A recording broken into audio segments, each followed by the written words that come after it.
Hola, muy buenos días. Mi nombre es Víctor Javier y tengo el placer de estar en esta mañana aquí con ustedes para juntos compartir la palabra de Dios.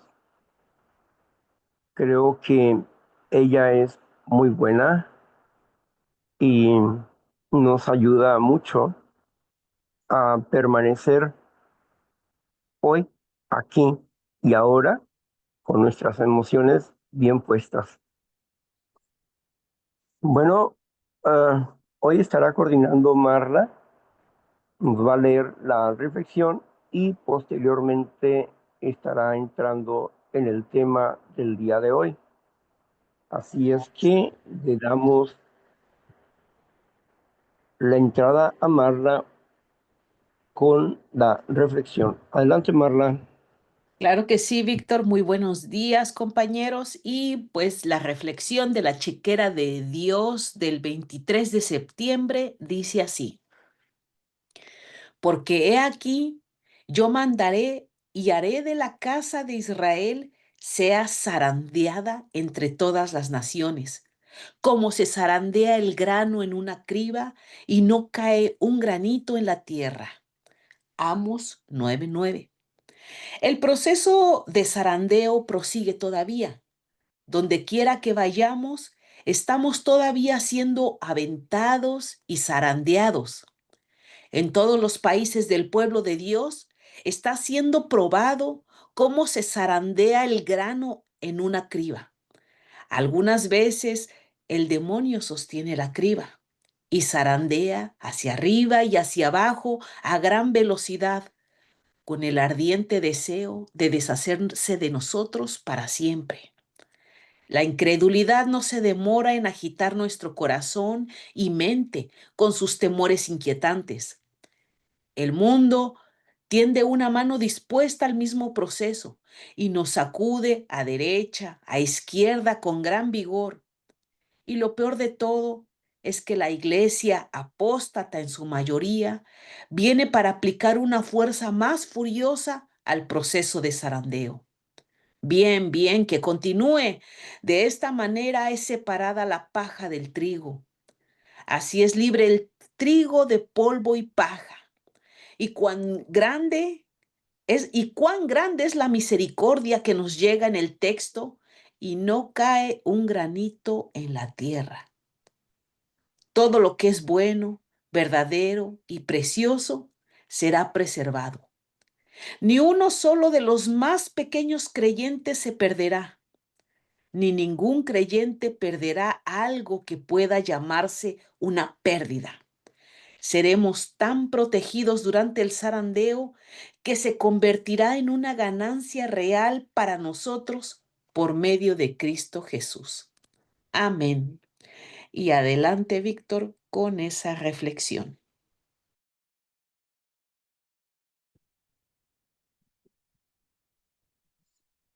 Hemos venido de las tinieblas a una luz admirable para demostrar las virtudes de aquel que nos llamó. Sí, estábamos en tinieblas, en la oscuridad. Pero cuando llegamos a la luz, eso no le fue agradable al enemigo, que saliéramos de sus manos y que nos pusiéramos de un bando contrario. No fue agradable. Las aflicciones del mundo y sus injusticias son naturales en todas las personas. Sin embargo, nuestras vidas se volvieron más preciosas que antes. Y en su enojo, porque no estamos en sus caminos, el enemigo se envanece, se enfurece y se comporta como ese león rugiente a nuestro alrededor. Pero hay una cerca que no le permite entrar al lugar donde nosotros estamos. En el entrenamiento en la casa de Dios no puede entrar el enemigo y él no puede hacer nada de lo que Dios no le permita. Y si bien el trigo tiene que ser zarandeado y echado al aire para quitar la paja y el polvo y para dejar solamente el grano,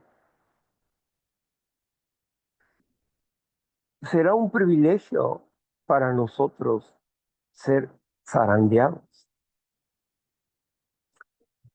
Al apóstol Pablo, digo, perdón, al apóstol Pedro se le dijo, el enemigo te ha solicitado para ser zarandeado, pero yo le he rogado al Padre que te permita estar con nosotros en medio de la prueba.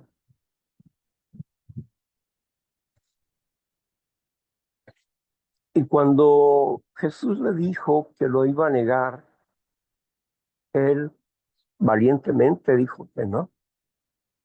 Conscientemente dijo que iba a estar con Jesús hasta la muerte, pero no entendía que lo que había dicho Jesús era una verdad que no podía evitar. Él habría de negar a Jesús. Y él lo negó y blasfemó y despertó y amargó su corazón y se arrepintió adolorido por lo que había hecho. Fue zarandeado por el enemigo, pero al final salió victorioso. Hay muchas tribulaciones que se presentan en nuestras vidas y esas tribulaciones hacen que seamos limpios. Cuando estamos dispuestos a presentar la pelea de la paciencia, porque la tribulación produce paciencia, la paciencia produce esperanza y la esperanza en Cristo no avergüenza. Y cuando hemos vencido, el amor de Dios es derramado en nuestros corazones. Hemos pasado un nivel más en cuanto a la fidelidad a Dios se refiere. Podríamos contar muchas historias acerca de las pruebas que tuvieron otras personas, incluso las propias, pero sería cuestión de no acabar. Y como dice el apóstol Juan, los libros no alcanzarían en todo el mundo para explicar la completa realidad de Dios en nuestras vidas. Por eso le damos gracias a Dios porque nos fortalece en medio de la tribulación y nos ayuda a vencer. Y precisamente porque somos vencedores es que estamos esta mañana aquí, porque si no fuese así, no estuviéramos. Por hoy somos más que vencedores en Cristo Jesús. Y regocíjate en su amor y que las palabras de un predicador o de otras personas no te hagan sentir temor, sino sé fuerte y valiente y permanece en Cristo Jesús.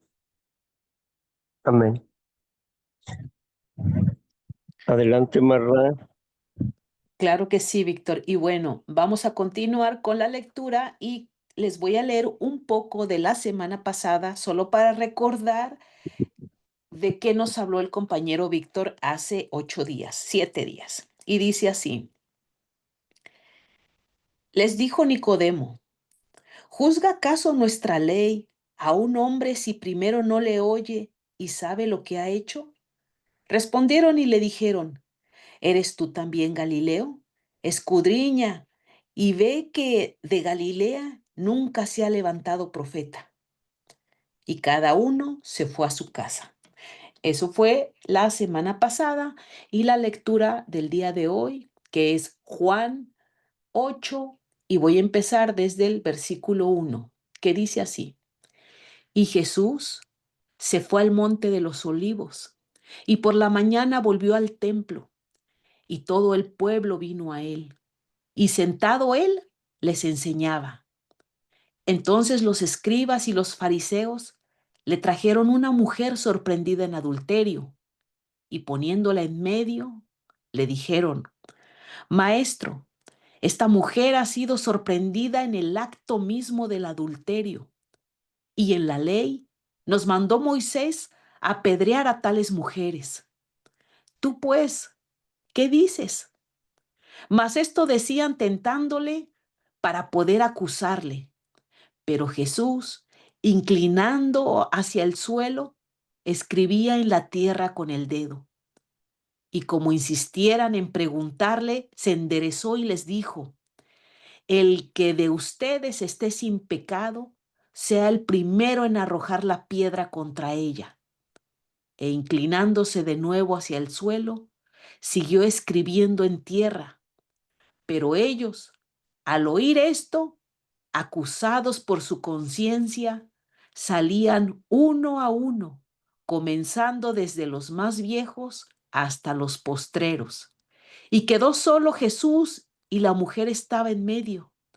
Enderezándose, enderezándose Jesús y no viendo a nadie, sino a la mujer, le dijo, Mujer, ¿dónde están los que te acusaban? ¿Ninguno te condenó? Ella dijo, Ninguno, Señor. Entonces Jesús le dijo, Ni yo te condeno, vete y no peques más. Amén. Y Víctor, adelante con el compartir de usted.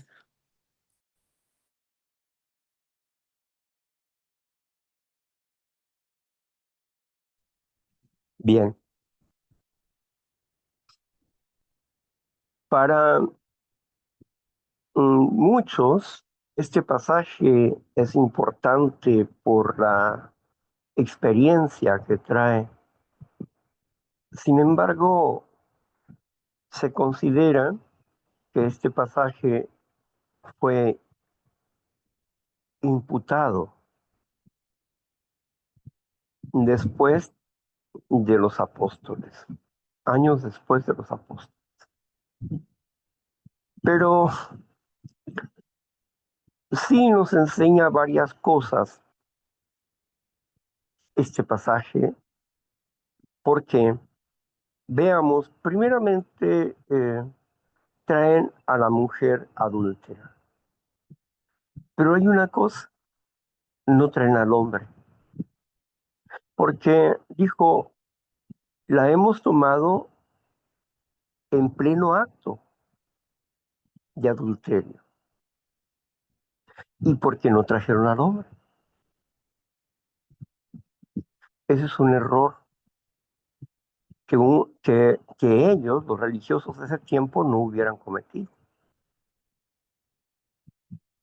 Porque de esa manera, pues él los hubiera acusado, Jesús, de solapar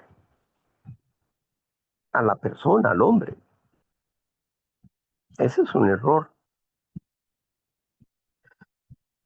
Segundo, bueno, la mujer la traen y se postra ante los pies de Jesús y se dice que está escribiendo algo en el suelo. Lo que está escribiendo Algunos dicen que estaba declarando los pecados de cada quien, otros dicen que eran los mandamientos de Dios. Sea lo que sea que estuviera escribiendo Jesús, eso les recordaba el mal que había en ellos. El que esté libre de pecado tira primera piedra. Desde el momento en que no trajeron al adúltero, ya había un pecado. Y cuando ellos empezaron a ver, quizás no escribían ni los mandamientos, ni tampoco el pecado de ellos, quizás escribía un pasaje de Levíticos donde habla del adulterio y lo que merecen aquellos que adulteran.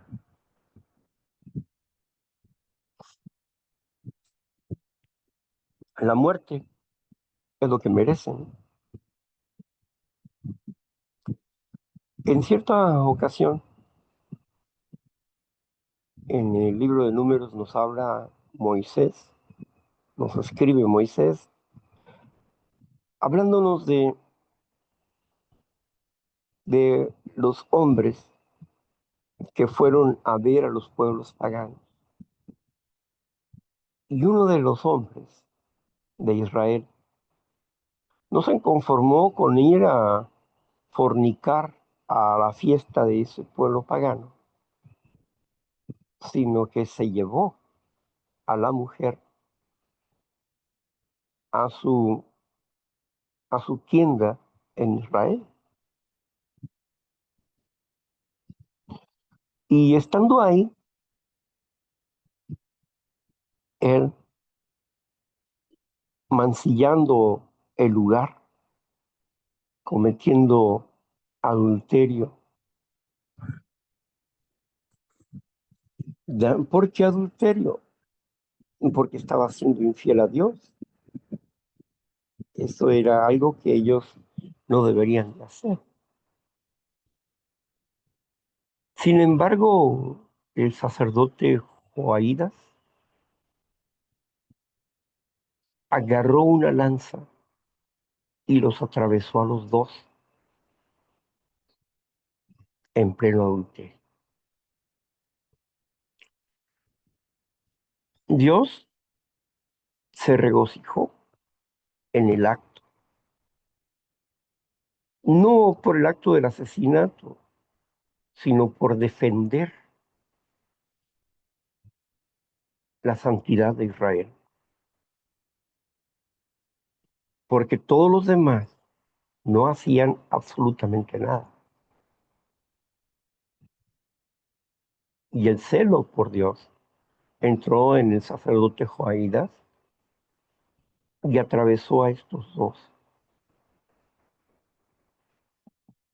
Aquí podemos ver un acto de profanación y adulterio hecho por un hombre en Israel. Y podemos ver el castigo, la muerte, pero no solamente de la mujer, sino del hombre y la mujer.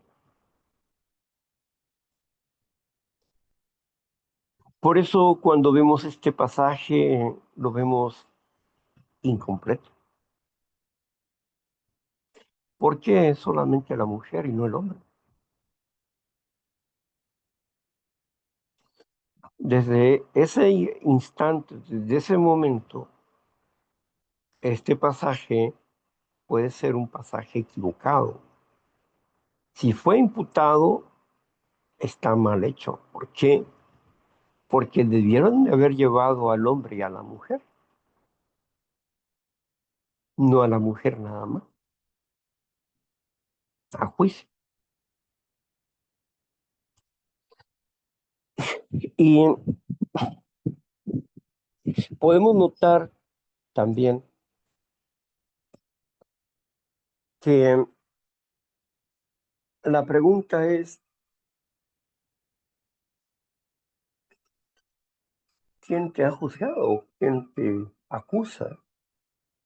Nadie. Nadie me acusa. Entonces, la frase que puede ser posible que de alguna forma salga de la boca de Jesús, que dice, vete y no lo hagas más.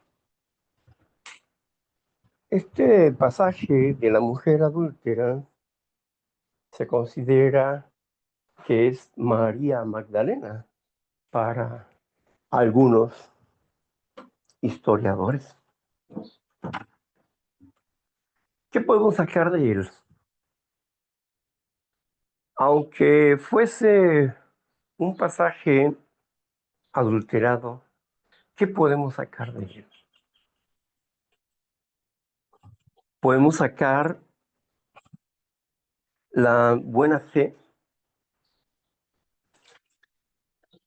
de Cristo, la sumisión de la mujer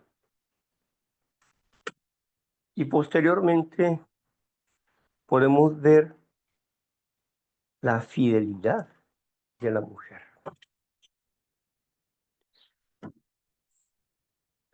Si ese pasaje hace referencia a María Magdalena, aunque sea un pasaje imputado, pues significa que la mujer se arrepintió y nunca más volvió a cometer adulterio.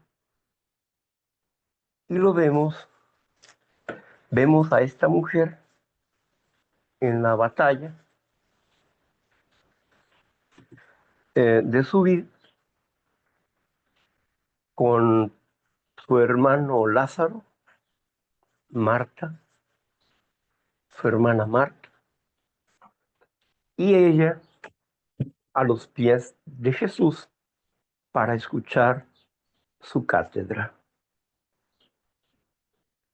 poniéndole ejemplo a su propia hermana acerca, acerca de la importancia de la palabra del Señor. Marta, Marta, tú tan afanada. Tu hermana ha escogido la mejor parte, dijo Jesús.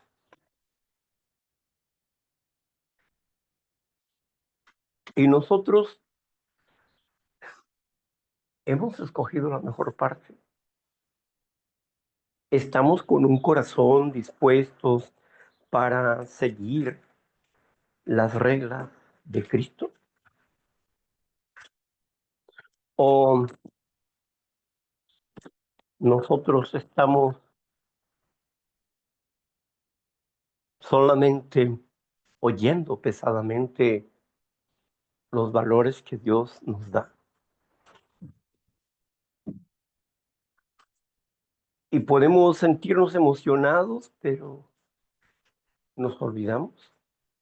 Santiago nos da un consejo y dice, no sean oidores olvidadizos. No sean oidores olvidadizos, sino más bien sean hacedores de la palabra. Y si nosotros somos hacedores de la palabra, es que no nos hemos olvidado lo que Jesús está diciendo. Que Dios nos perdona los pecados es real, pero ¿para qué nos perdonan los pecados? ¿Para que sigamos viviendo en pecado? No. Dios nos perdona los pecados para que nosotros dejemos de ser pecadores. Para eso nos perdona los pecados. Dios es paciente y quiere que todos se arrepientan y se vuelvan a Él. Pero ¿cuántos de nosotros estamos verdaderamente dispuestos a hacer su voluntad? ¿Cuántos de nosotros estamos colaborando con Dios para ejercer carácter en nuestras vidas? Dios nunca nos miente. Nos dice que por causa de Jesús muchas personas van a optar por dañar nuestras vidas de manera física, económica, que nos van a tratar de destruir. Pero también dice que aunque tu padre y tu madre te abandonen, yo no te abandonaré, dice el Señor. Y cualquiera que haya perdido casa por causa de mí, hijos, padres, madres, yo les daré 100 veces más que eso. Y usted se puede preguntar, si yo perdí a mi madre, ¿cómo él me la va a regresar? ¿O cómo él me va a dar 100 mamás?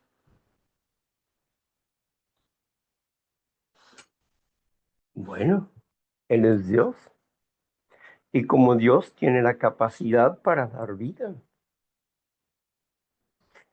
Pero a muchos he escuchado que en un grupo pagano, en un grupo que no es 100% cristiano, y que cada quien ama a su Dios como le da la gana, han encontrado a su familia, han encontrado a la madre o al padre o a los hermanos que, que de alguna manera perdieron. Bueno, si eso es un consuelo, pues qué bueno, ¿verdad? Si es un consuelo para su alma, pensar eso es bueno. Pero lo más importante no es encontrar ni a mi padre, ni a mi madre, ni a mis amigos, ni a mis hermanos. Lo más importante es encontrar mi propia vida y crecer en la fidelidad al Dios vivo y darle honra y gloria a quien honra y gloria merece. Porque no hay otro ser que nos instruya tan asertivamente en los actos de transformación que tenemos que realizar cada día. Porque si yo viera de manera ortodoxa la, el libro azul y los pasos de recuperación, pudiera decir que ese sincretismo es una blasfemia contra Dios. Porque a Dios nos le gusta que se mezcle su palabra con otras cosas. Sin embargo, en la astucia que se le dio a Bill para ayudar a las personas agnósticas, ateas, santos creyentes, aunque eso en apariencia pudiera ser una blasfemia. De acuerdo a la ortodoxia bíblica, nos damos cuenta que también puede ser una bendición. Y eso depende de cómo cada quien quiera tomar. De el mundo mezcla todas las cosas teniendo el espíritu del error. La mezcla que hace el W entre la ciencia humana y la divina crea un concepto aparentemente adulterado, pero lleva una sana intención, que las personas se acerquen a Dios.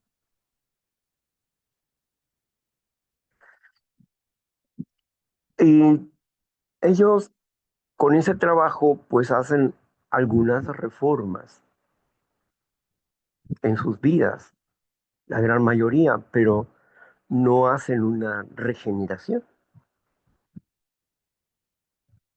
Y nosotros aquí estamos trabajando para que nosotros en nuestra vida cotidiana podamos realizar una regeneración tal como Tito lo promulga en el capítulo 3 versículo 5 y nos habla de que el bautismo nos lleva a una regeneración. Y esto no está hablando de una reforma. Una reforma es cuando a tu casa le añades un cuarto o haces mejoras en tu casa. Eso es una reforma. Pero la regeneración es una reestructuración desde la raíz. Es un cambio genético de acuerdo al pensamiento que nosotros vamos adquiriendo de Dios. Y Dios quiere eso. No solamente que nos alejemos del pecado por alejarnos, no, sino que quiere que no transgredamos la ley para que nosotros recibamos el beneficio de la regeneración de nuestro ser. Un cambio de genética. ¿Sabían ustedes que toda persona que entra en este trabajo de crecer a la imagen de Dios, cada día está haciendo cambios genéticos? Cuando sus pensamientos van cambiando, está cambiando su genética. Y si una persona es joven y llegara a tener un hijo,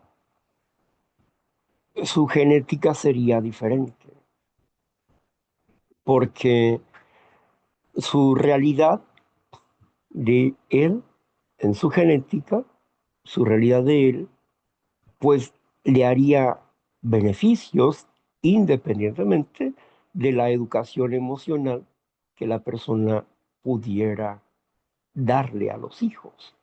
Si bien no serían perfectos, pero sí, sí vivirían mejor. Una de las batallas más grandes que nosotros poseemos es la lucha de los prejuicios, la dependencia de las demás personas y la lucha de los prejuicios. ¿Qué pensarán de mí? Ay, ¿qué van a decir de mí? Jesús dijo, por causa de mí los van a correr del templo, los van a sacar, los van a correr. Y por causa de Jesús hemos sido vituperados. Se nos ha sacado de los grupos, nos han negado la tribuna, nos han jalado de la corbata y diciendo me pones mal cuando hablas de Dios, provocándonos para que nosotros reaccionemos negativamente. nos han dicho miles de palabras ofensivas dentro de los grupos, pero ninguna de esas palabras, ni de sus jaloneos, ni de sus castigos, hicieron daño a nuestra vida, ¿no? Al contrario, nos dijeron que el lugar no era ahí, que nuestro lugar no era ese lugar. Jesús nos enseña que cuando vayamos a un lugar y digamos paz a este lugar, si te reciben ahí, ahí quédate, dice Jesús. Pero si no te reciben, sacude tus pies y vete. Por eso no obligamos a nadie.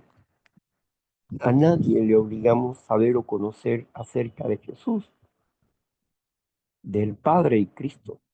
No, no les obligamos a nadie. Pero tampoco corremos a nadie, ni le andamos diciendo groserías, ni le jalamos, ni le zarandeamos de ninguna manera. Hablamos con una verdad y si la verdad a veces lastima es porque está checando lo que está mal dentro de nosotros. Y nosotros somos los que tenemos que obrar un cambio. Y aquí estamos, muchos, porque estamos dispuestos a cambiar, porque estamos dispuestos a ser diferentes, porque estamos dispuestos a criar a nuestra familia, los que tienen hijos pequeños, a criarlos en en una forma de pensar diferente, rescatándolos del mundo. Instruye al niño en su camino y cuando fuera viejo no se apartará de él. Dice pues el proverbio, hijo mío, no olvides los consejos de tu madre ni las palabras de tu padre. Átalas a tu cuello, inscríbelas en la tabla de tu corazón. Aconseja pues el proverbista. Así que andemos en luz, andemos en luz. Dios perdona, sí perdona.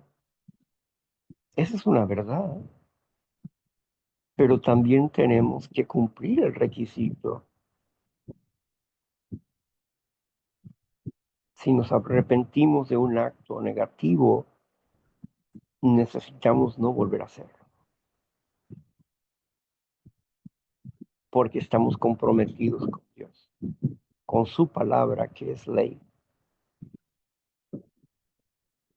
Pero dentro de la elasticidad que Dios tiene con nosotros en este campo de entrenamiento, lo importante es día a día intentar purificar nuestros pensamientos, nuestras palabras, nuestros sentimientos, como nuestras acciones. A Dios sea la gloria. Bueno, continuemos. Claro que sí. Continuamos con la lectura que dice así. Jesús otra vez les habló, diciendo, yo soy la luz del mundo. El que me sigue no andará en tinieblas, sino que tendrá la luz de la vida. Entonces los fariseos le dijeron, tú das testimonio acerca de ti mismo. Tu testimonio no es verdadero. Respondió Jesús y les dijo, aunque yo doy testimonio acerca de mí mismo, mi testimonio es verdadero, porque sé de dónde he venido y a dónde voy, pero ustedes no saben de dónde vengo ni a dónde voy. Ustedes juzgan según la carne. Yo no juzgo a nadie. Y si yo juzgo, mi juicio es verdadero, porque no soy yo solo, sino yo y el que me envió. el Padre. Y en nuestra ley y en su ley está escrito que el testimonio de dos hombres es verdadero. Yo soy el que doy testimonio de mí mismo, y el Padre que me envió da testimonio de mí. Ellos le dijeron, ¿dónde está tu Padre? Respondió Jesús, ni a mí me conoces, ni a mi Padre. Si a mi Padre me conoces, perdón, aquí me equivoqué, dice, ni a mí me conoces, ni a mi Padre. Sí. Ok, dice, respondió Jesús, ni a mí me conoces ni a mi Padre. Si a mí me conocieras, también a mi Padre lo conocieras. Estas palabras habló Jesús en el lugar de las ofrendas, enseñando en el templo, y nadie le prendió porque aún no había llegado su hora. Amén.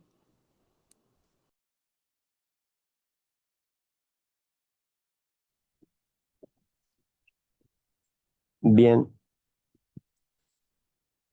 Jesús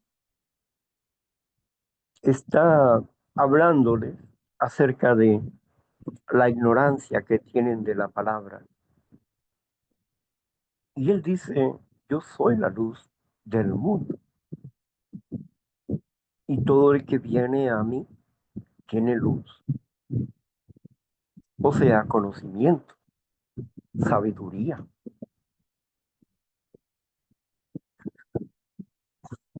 Ellos dicen, tú solamente eres un hombre y estás dando testimonio de ti mismo. O sea, tú te alabas a ti mismo nada más.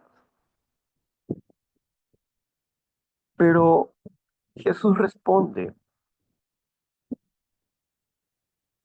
y les dice acerca de que su testimonio es verdadero,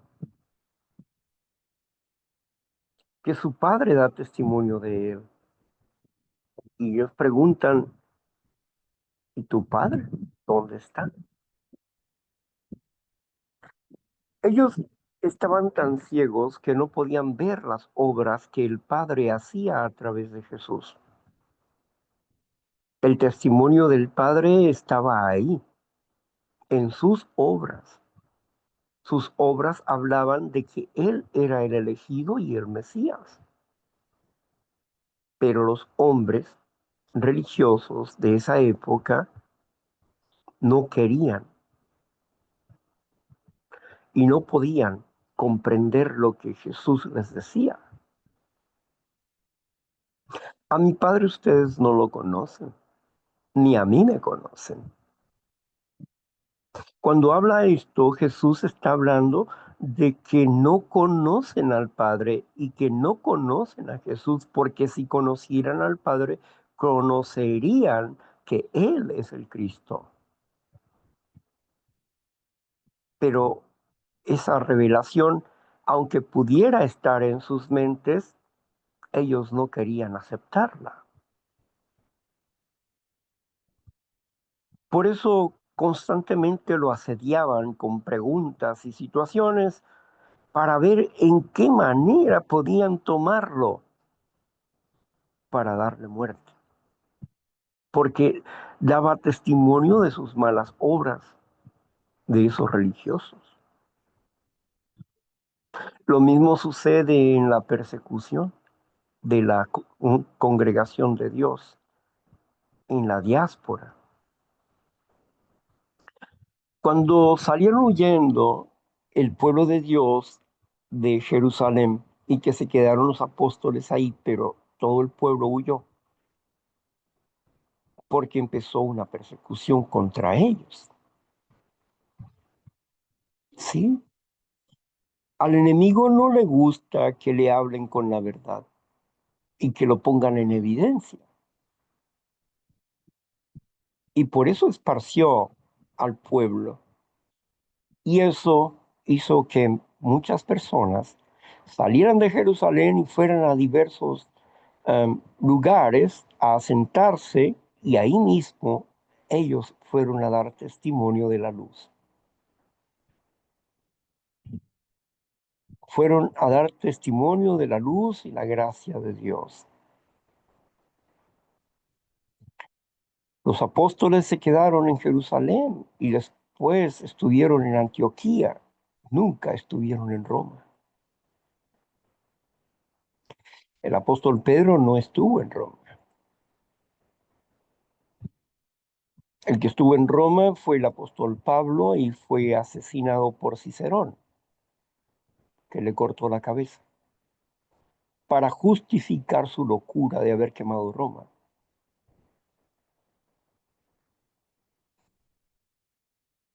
Podemos ver que la historia nos habla acerca de cómo la iglesia del imperio ha perseguido y matado a los hijos de Dios.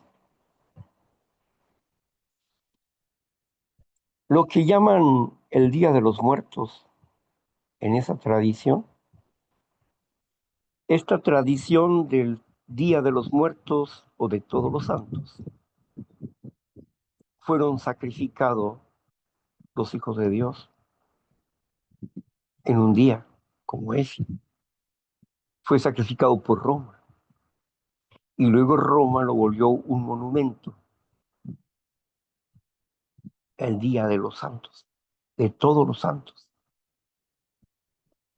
Y se adjudicó en la historia de que ese era pueblo de Roma, y no es cierto, no era pueblo de Roma. Roma los mató e hizo un monumento histórico. Podemos ver la simulación, la burla y la blasfemia de Roma, cosas que no están inscritas en la escritura es lo que ella hace, todo lo contrario de lo que habla la escritura. Pero ella tendrá su pago a su tiempo. Hay muchas personas que son inocentes y fieles creyentes de un engaño y que en su momento van a abrir los ojos. Y entonces verán las cosas tal cual son. Por lo pronto, mientras estén cegados por la barbaridad del enemigo, Gracias. no pueden verlo. Así que para nosotros es importante entender lo que Jesús dijo en el Sermón del Monte. Ustedes son la luz del mundo.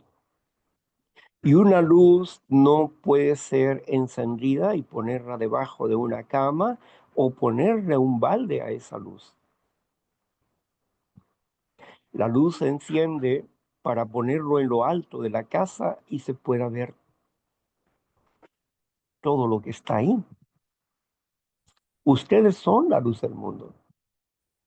Ustedes le dan vida a este mundo con su predicación, con su palabra, con sus hechos, con sus actos, con su respeto a Dios, con su fidelidad a la palabra de Dios.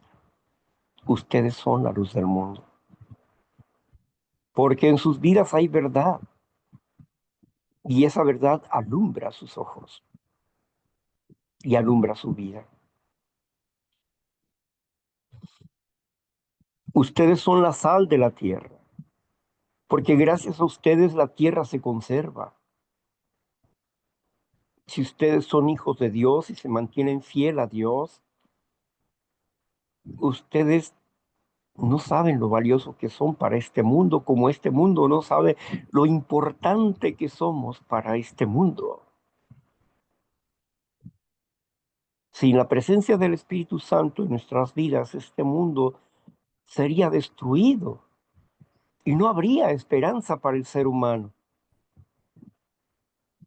Pero gracias a la presencia del Espíritu Santo en nuestro ser, este mundo permanece.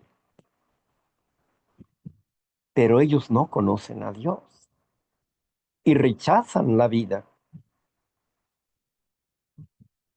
A lo suyo vino y los suyos no le recibieron.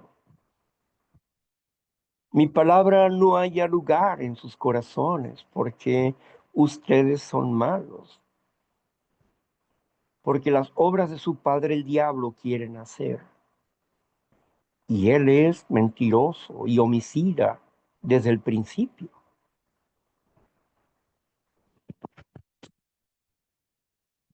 Jesús nos dice claramente en su palabra que si la sal deja de ser salada, que si nosotros dejamos de ser fieles a Él, a Dios, a su palabra, a su reino, no servimos para nada. Solamente para ser echado fuera, para ser pisoteado por el mundo. Nos explica Jesús en el Sermón del Monte. Si nosotros somos la sal del mundo, debemos permanecer como la sal del mundo.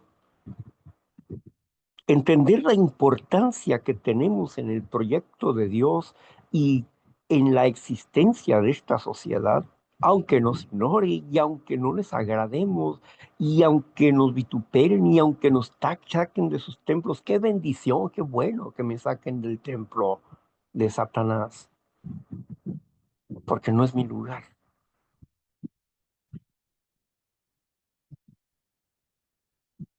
Así que es preferible predicar con entera libertad de lo que Dios es y no estar escondiendo o estar predicando lo que le agrade a los oídos de la gente, porque no hemos venido a agradar el oído de nadie, sino hemos venido a hablar de una verdad inscrita en la palabra de Dios, que nosotros somos la sal del mundo. Si Dios no ha destruido este mundo o no ha permitido la destrucción de este mundo, es por causa de nosotros. Se levantaron, dice Juan, que vio las almas de los decapitados y decían, ¿hasta cuándo vengarás nuestra sangre? ¿Hasta cuándo vengarás nuestra sangre? Y la voz dice, duerman un poco más, hasta que se cumpla el número de los elegidos. Porque hay un número de los elegidos, los que han de entrar por la puerta de la gracia de Dios. Y alguien dice 144,000. No, ese es un número mínimo. Ese número está hablando del séquito de Dios, los que estarán cerca de Jesucristo, los que gobernarán con Cristo y estarán cerca de Cristo. Pero millones y millones de seres humanos, la gran muchedumbre, estará siendo gobernada por Cristo. No todos estarán en el gobierno de Dios. Tendrán otras funciones dentro del reino, pero serán menores. Dios creó un proyecto. Alguien hablaba del propósito y los predicadores comunes dicen, es que Dios tiene un propósito para su vida. Nunca te dicen el propósito, ¿no? Y si te ven alguna cualidad, dice, ay hermano, es que Dios lo ha traído a usted para que usted sea nuestro predicador o nuestro cantante. Toca usted también la guitarra. Pero no es el propósito de Dios ese. No es lo que dice la persona, el propósito. El gran propósito de Dios es que tú y yo lleguemos a ser hijos perfectos nacidos de Dios. Ese es el mayor de los propósitos que Dios tiene. Que no nos perdamos, que tengamos vida eterna, que seamos perfectos como nuestro Padre es perfecto, que seamos limpios de pensamientos y de maneras de ser, de formas de hablar, de actuar, de pensar, de ordenar nuestras vidas para lograr el gran propósito que Dios tiene para nuestras vidas. El mayor de los propósitos, ¿por qué lo menosprecias? Tú puedes pensar, hey, yo es que yo ya soy hijo de Dios. Bueno, es lo que tú piensas, pero has analizado la escritura para saber cómo se llega a ser hijo de Dios. No es levantando la mano, ni derramando el corazón, tampoco.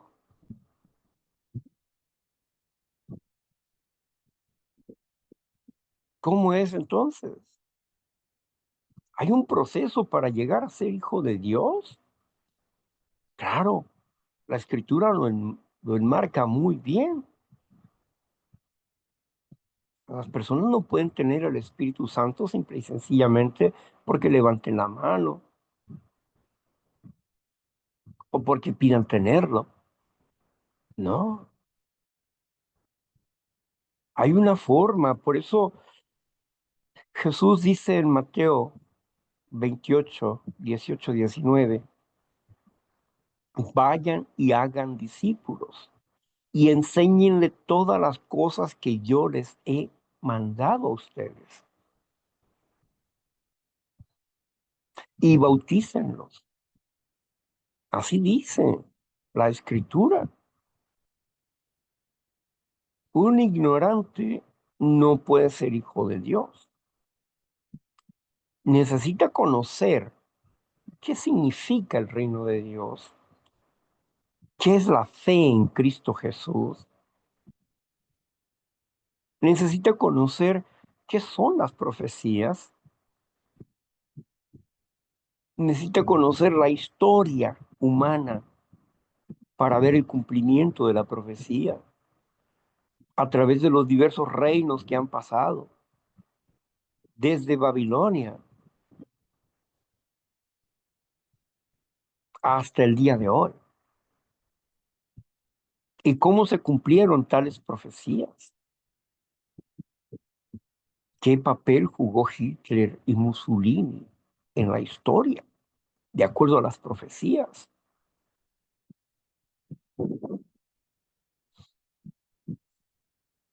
¿Por qué es importante eso? Porque eso es lo que nos aplica a nuestra fe. La sexta resurrección, dice Apocalipsis que vio una bestia emerger del mar con 7 cabezas, con 7 cabezas. ¿Qué significan las 7 cabezas? Cada cabeza significa una resurrección de Roma. La bestia que significa todo el bagaje político. Y cada cabeza significa un imperio. 7 resurrecciones de Roma. Ya vamos sobre la sexta. ¿Cuándo fue la sexta? ¿Ah? Con la Segunda Guerra Mundial fue la sexta. Cuando se coronó a Mussolini como el rey del Sacro Imperio Romano. Creo que era el Papa Sexto el que le puso la corona a Mussolini. Pero no logró ser el rey porque lo consideró Hitler una traición y mató a Mussolini y entró a Roma. Entró a Roma Hitler quitándole los aires del Sacro Imperio Romano. Si usted ve en la historia, lo van a corroborar y van a ver ahí la foto donde está el Papa coronando a Mussolini con un letrero grandísimo que dice Sacro Imperio Romano, el Santo Imperio de Roma.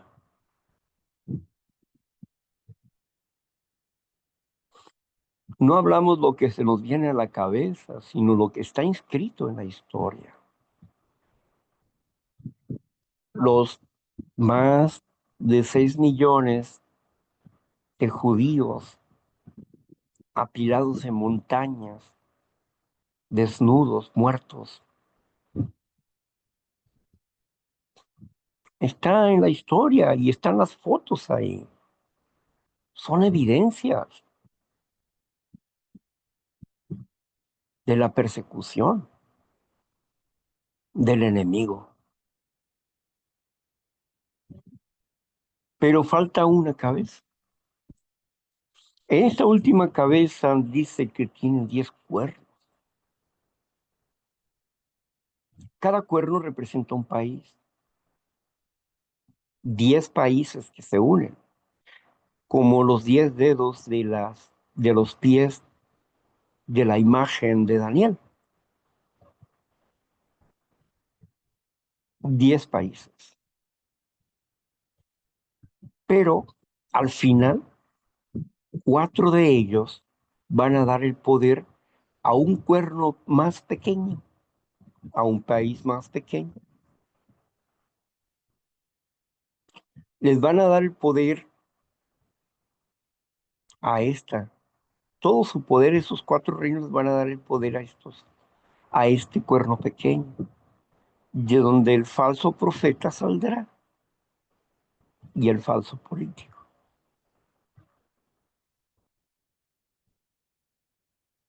Y va a gobernar el mundo por un poco de tiempo.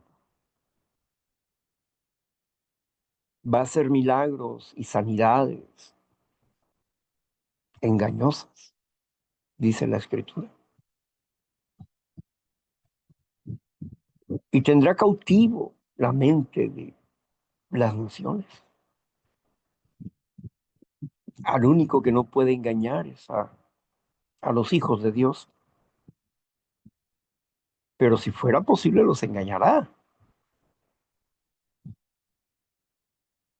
Y esa última resurrección es la que esperamos. La última resurrección de Roma. Porque después de esa resurrección llegará el Señor Jesús a esta tierra y pondrá en orden todas las cosas. La venida de Jesús.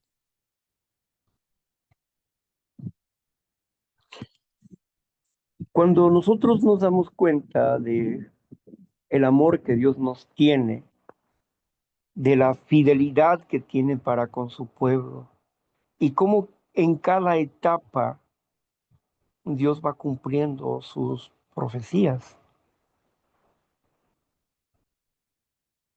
Y vamos viendo la profecía desde un esquema superior a las demás personas, porque las demás personas no tienen la inspiración divina y Dios solamente tiene un pueblo, un Señor, una fe, un bautismo, un Dios. Un Dios, un Señor, una fe, un bautismo, un mensaje. Dios no tiene 10 o 15 mensajes, Dios solamente tiene un solo mensaje. Por eso cuando veo a la confusión religiosa, veo que hay diversos Cristos, cada quien piensa como le da la gana y hace las cosas como le da la gana y no como está escrito. Pero la esposa de Jesús es fiel a Cristo y hace lo que Cristo dice, no como le viene en gana al sacerdote o al pastor o al que sea. Cuando alguien me dijo, hagamos una congregación, no, yo no tengo que hacer ninguna congregación. La congregación ya está hecha, es de Cristo Jesús. Él conoce a sus elegidos. Yo no tengo que hacer nada. Y los que están en Cristo se van a reunir, porque estos son llamados y elegidos por Dios. Yo no tengo que andar juntando gente en lo absoluto. El que quiera seguir a Jesús lo seguirá. El que no quiera no lo seguirá. Y el que no lo siga es porque, como dice el apóstol Juan, estuvieron con nosotros, pero no son de nosotros, porque si se hubieran quedado con nosotros, serían de nosotros, pero no son de nosotros. Es el Espíritu de Dios quien elige y es el Espíritu de Dios quien corrige y es el Espíritu de Dios el que instruye y es el Espíritu de Dios encargado de toda la obra. No es un hombre, no es una persona. Dios conoce la fidelidad de cada corazón. Dios conoce su mente y su corazón. Y Dios ama a la humanidad, aunque por un poco de tiempo tenga que tener tribulación. Pero en medio de las tribulaciones nosotros nos regocijamos y le damos gloria y honra a Dios en la tribulación. ¿Por qué? Porque Él nos ha tomado por dignos para sufrir por causa de su mensaje. Y no te aflijas porque tu galardón, tu premio es grande en los siglos. Pese a lo que el mundo dice, ¿no? Que tienen una tribulación y se quejan porque tienen tribulación. Porque siempre quieren estar saludables, siempre quieren estar bien. Pero en este cuerpo imperfecto, corrupto, podemos estar bien por un tiempo, pero no sabemos qué es lo que pueda pasar, porque todos estamos en este mundo y podemos adquirir las mismas enfermedades que otras personas. Pero si Dios cuida su templo, Él hará por mí lo que yo no puedo hacer por mí mismo y me ayudará a salir adelante.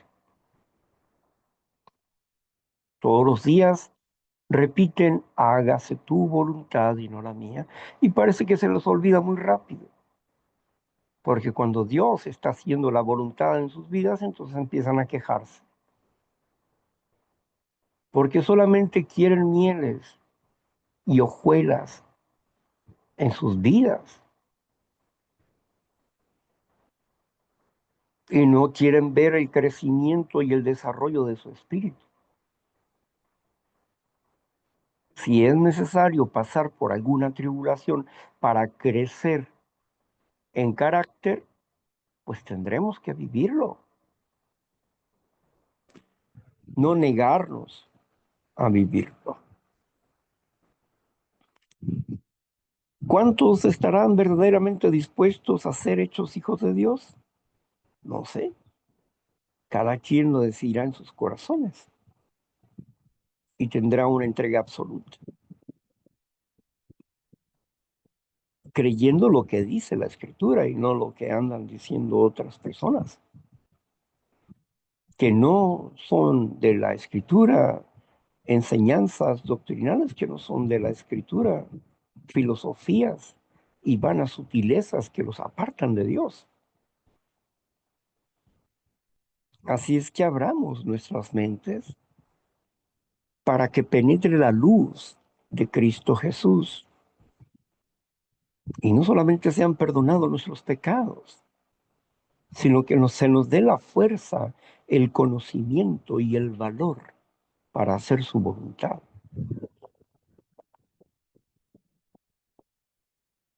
Y podemos decir, verdaderamente hoy soy más que vencedor en Cristo Jesús. Y no solamente como una frase de victoria. Todo lo puedo en Cristo que me fortalece. Mire, todo lo puedes. Y te derrumbas por una enfermedad o porque vas a prisión o porque perdiste tu casa o tu dinero y te derrumbas.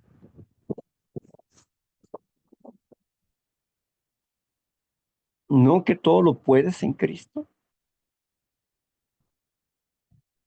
Como grito de victoria y pasión, pues hay muchas frases que podemos tomar de la Escritura, pero vivirla. Cuando estamos bien y de fiesta podemos gritar maravillas, pero cuando estás enfermo, pero cuando estás pasando una tribulación, la pérdida de un ser querido, cuando estás viendo que tus hijos no van por buen camino, ¿podrás decir todo lo puedo en Cristo que me fortalece? ¿Podrás vivirlo en carne viva? Porque es de eso lo que se trata la Escritura. No nos amedrentamos ante la maldad del mundo, sino nos enfrentamos en la batalla del amor, de la paciencia.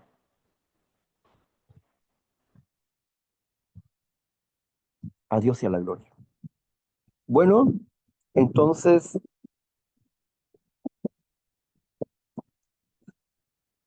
vamos a dejar nuestra meditación acerca de Juan hasta aquí y vamos a continuar con la parte subsiguiente. Y Marla nos va a indicar qué es lo que vamos a hacer enseguida. Adelante, Marla. Voy a Claro que sí, Víctor. En lo que Víctor apaga la grabación.